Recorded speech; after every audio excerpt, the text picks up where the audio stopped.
وزارت اطلاعات و سازمان اطلاعات سپاه پاسداران در بیانیه‌ای مشترک پیرامون مداخلات رژیم آمریکا و همپیمانانش در اغتشاشات اخیر کشور اعلام کردند مصادیق فراوانی از نقش‌آفرینی همه‌جانبه رژیم تروریستی آمریکا در طراحی، اجرا و استمرار قائله مذکور وجود دارد. در بخشی از این بیانیه 27 صفحه‌ای مستندات اطلاعاتی نشان می‌دهد که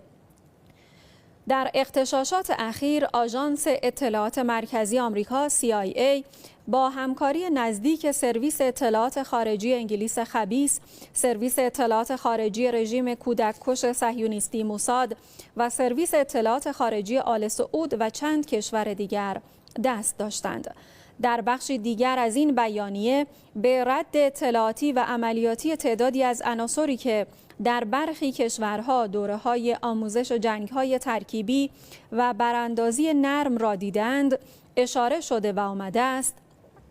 نون ه که از آموزش دیدگان همین دوره‌ها در خارج از کشور بوده از نخستین افرادی بود که در بیمارستان حضور یافته و با استفاده از پوشش خبرنگاری نخستین عکس از مرحومه امینی روی تخت بیمارستان را منتشر کرده و به تحریک بستگان متوفی و ارسال اخبار جهت‌دار پرداخته است. همچنین اقدامات الف میم که با استفاده از همان پوشش با حضور فوری در شهرستان سقز به تحریک اطرافیان مرحومه، کارگردانی برخی صحنه‌ها و انعکاس اخبار و تصاویر جهت‌دار از مراسم تشییع، تدفین و تجمعات شکل گرفته در آن شهر به ایفای مأموریت پرداخت. این فرد نیز آموزش دیده دوره‌های آمریکا در کشورهای خارجی است، ضمن آنکه هر دو نفر نقش منابع اولیه خبرسازی برای رسانه‌های بیگانه را